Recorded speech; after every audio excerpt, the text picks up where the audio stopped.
All right, in this video, we are going to do another example of creating a JavaFX application using the full power of Eclipse and EFX clips. So the problem is a dog kennel boards dogs at a cost of 50 cents per pound per day. Write a JavaFX class that allows the user to enter a dog's weight and number of days to be boarded, and then displays the total price for boarding. Okay, so again, to create the new way, right, of creating a JavaFX application, right, what we're going to do is not go to Java project, but go to other, right, and then go to JavaFX and then JavaFX project. All right, give the project a name, Kennel project, and I'm just going to use the default location here. All right, and then keep clicking next. All right, and so here again, very important that you fill this out correctly.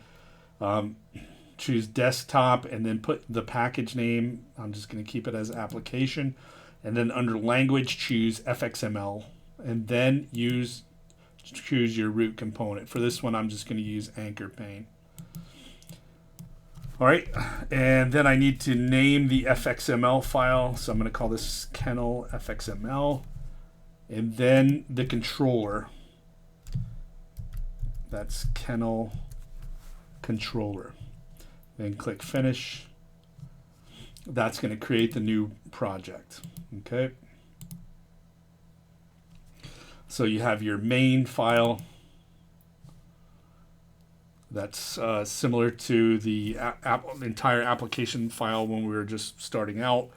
Now that's just a part of it, right?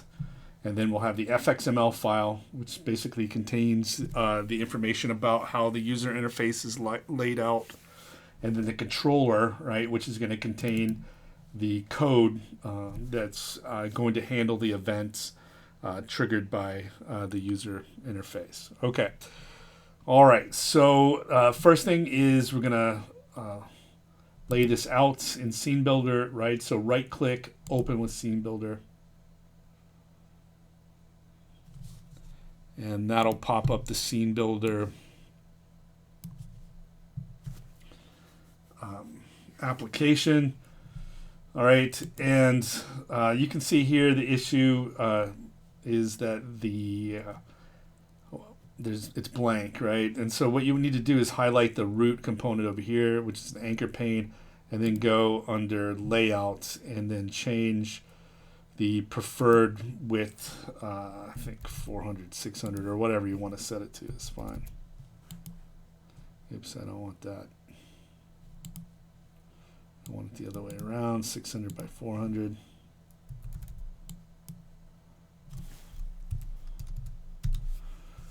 Okay, that looks better. All right, so you're going to have to do that. Again, I'm not quite sure why it does that. But anyway, that's the fix for it. Okay, so going back to the statement of the problem here, it says write a JavaFX class that allows the user to enter a dog's weight and number of days to be boarded and then displays the total price.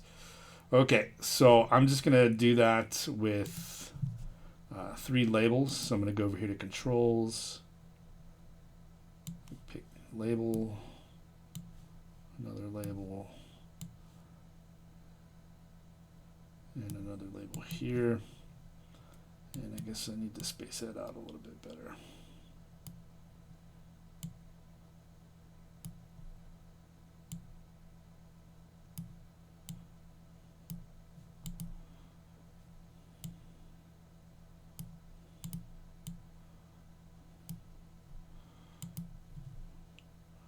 All right, and this label is going to say days. And this one's going to say weight. This one's going to say price. All right, and then I am going to lay out some text fields.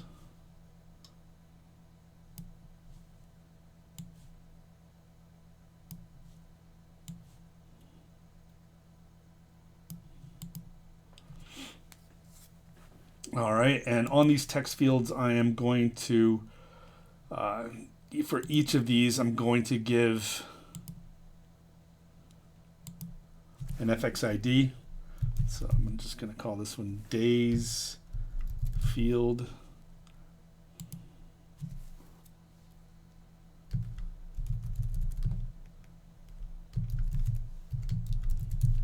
And an on action, in this case, handle days field. All right, and I'm going to do the same thing here. Wait field. All right, and for the on action,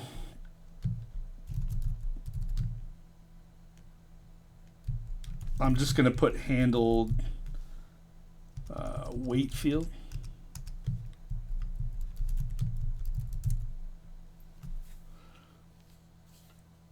Actually, it doesn't matter. Let's just do it with one. So I'm going to keep the same, the method that I use to handle the event out of the days field. I'm just going to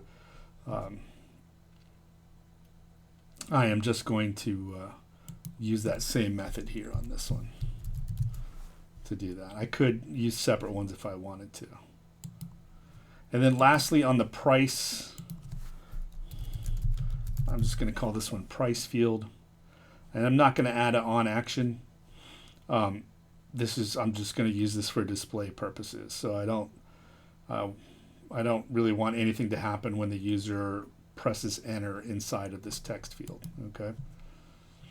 Okay, and just check in that all that looks okay, and you can see I have my FX IDs here. All right, so go to here to view and then show sample controller skeleton. That's going to generate your controller skeleton for you. So copy that out, save this, and then go to your Kennel controller application and paste that right in there. And you are going to have to hover over this action event and choose import action event. There's two versions. You want the JavaFX version, javafx.event, like so. And once you do that, you should be able to go back to the main application and run that.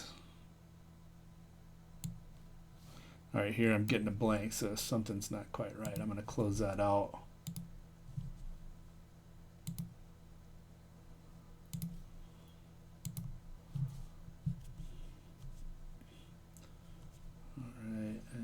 Let's see, is that looking okay? It is.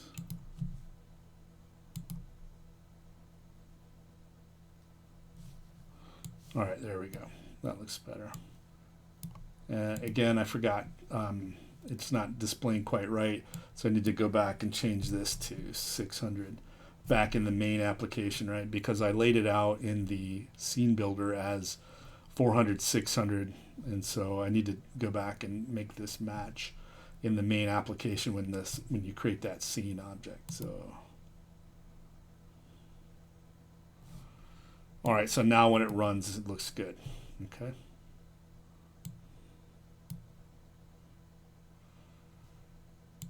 All right. I do want to set a title for that.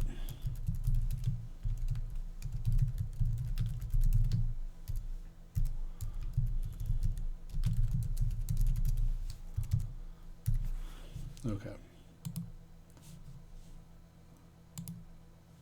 Oops.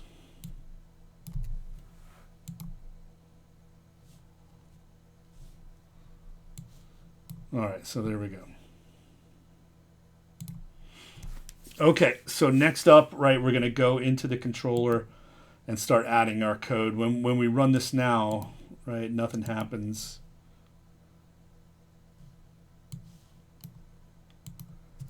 So I want, if the user presses enter in the days box or the wait box, right, I want the calculation to be made, okay? And I think that will comply with what the problem statement said. Yeah, it was pretty vague about all that. Okay. All right, so going back into the controller, the basic thing that I want to do here, right, is to get the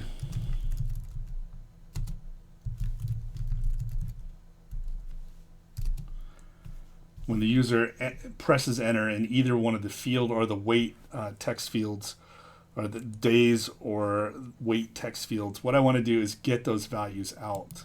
All right, and so that would be days field dot get text. So I get the text out of the days field text field, and that's going to be as a string. And I do the same thing for the weight text field.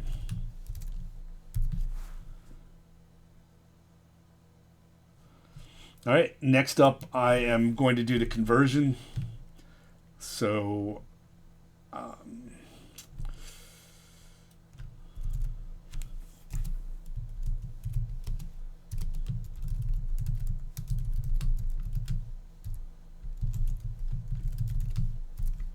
So here I'm going to convert the value that's a string into an int, or at least try to do that.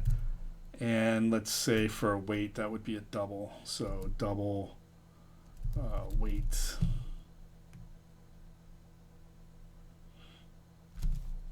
Double dot parse double. And weight, yeah, weight string.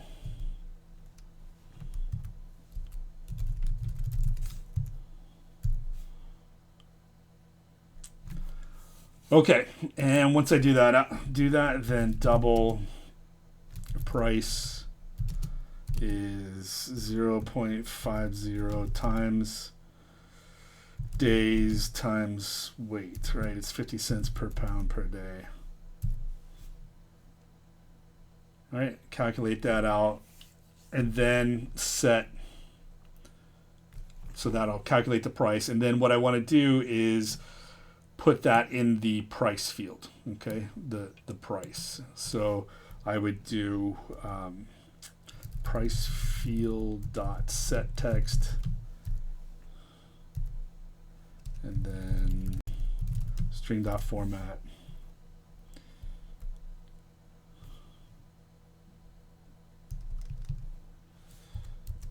and I want it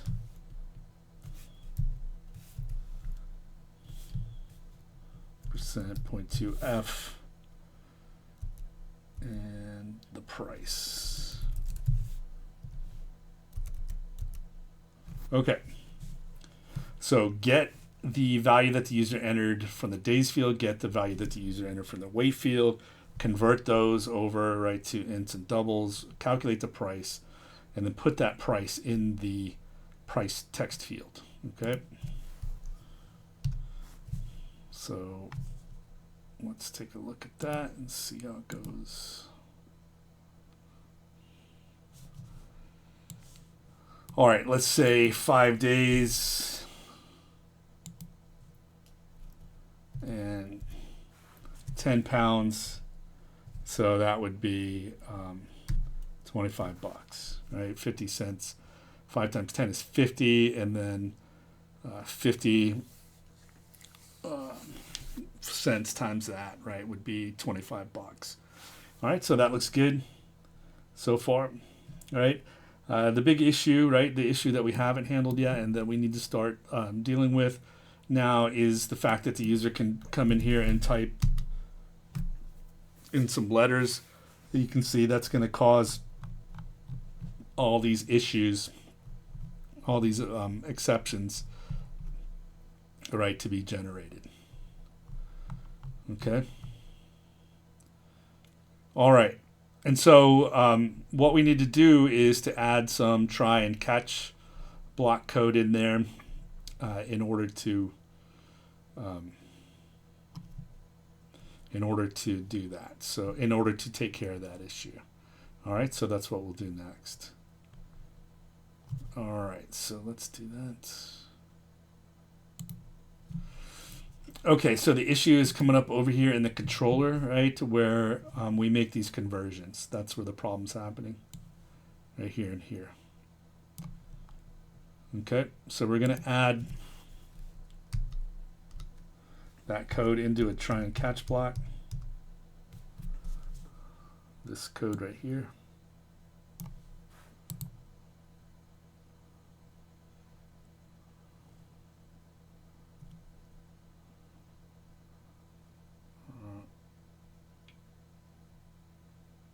No.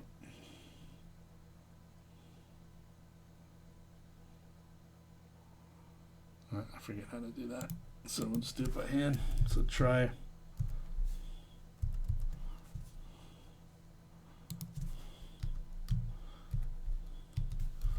then catch. And I was looking through here for the name of the exception. I can see this number format exception. So let's do that.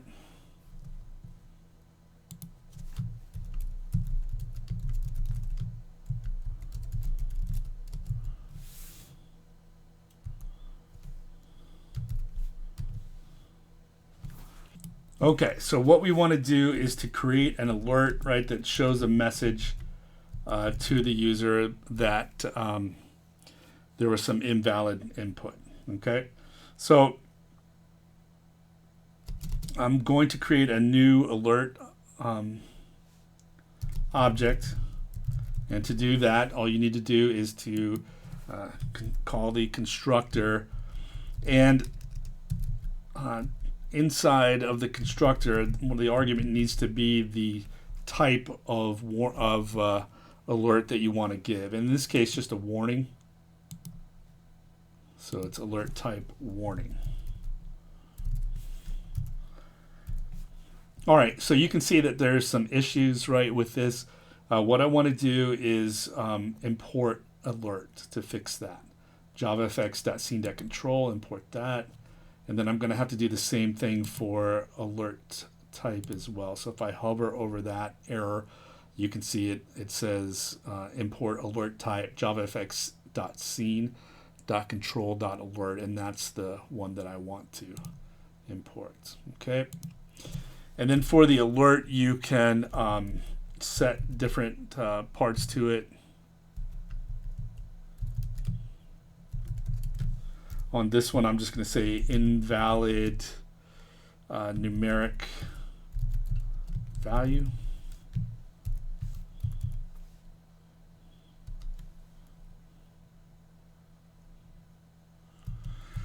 And for the text inside the alert, I'm going to put I'm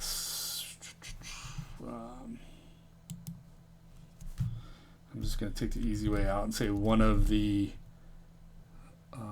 oops, it's content dot text.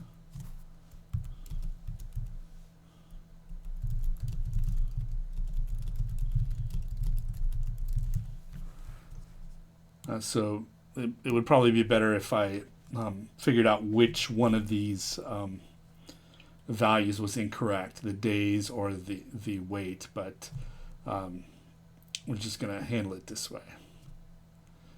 Just to keep things fairly simple. All right, so I'm just going to give a message that the one of the numeric values you entered is invalid. Okay, and then I'm going to show the message, and then I am going to return. Okay, out of that. So basically just end the method right then and there. Okay.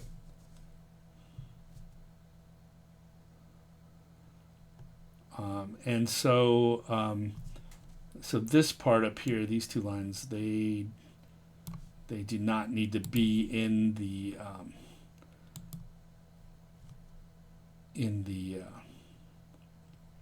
try block. I'm just going to move those down here because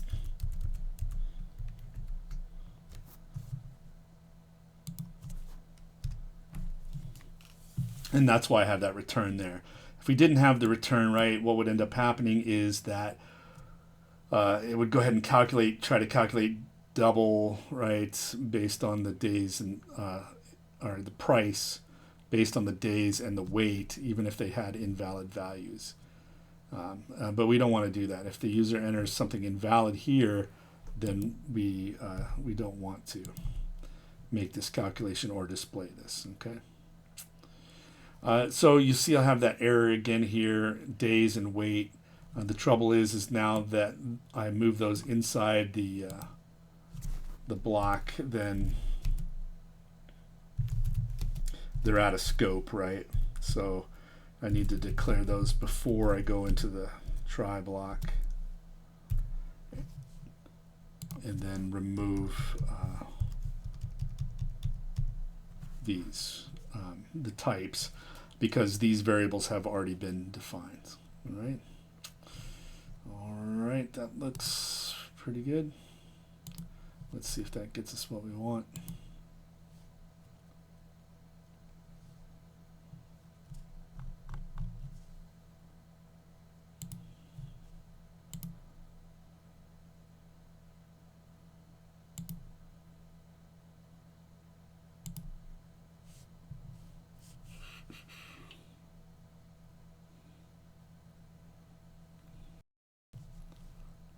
There we go. Okay, so everything should work just like it did before. 10, 5, right? $25.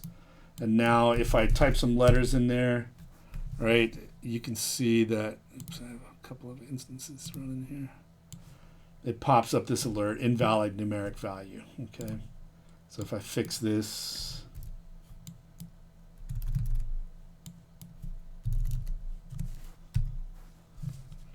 and then put letters, try to enter letters in the weight box, you'll see it, again, it pops up this warning to the user, hey, you entered one of these values wrong. Click OK, and then if I change this to 67, right, then you can see it updates the price. One thing I kind of don't like about that is it displays the old calculation in the price value. So let's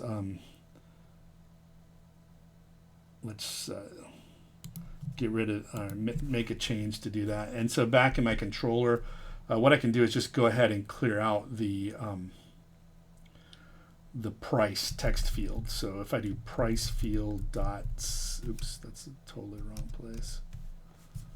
Saw that try block. So back over here in the Kennel controller class, in the event handler, the handle days field, if I go clear out the price text field, so price field dot set text to the empty string, that should take care of that issue. Okay, so let's say I make a successful calculation, 8 days, 25 pounds, $100. All right, so next time if the user types in some garbage input into one of the boxes, right, it clears out that that price text field, so there's no confusion, right? The user doesn't see that 100 and get the wrong idea about from a previous calculation or anything like that. It still displays the invalid numeric value warning there.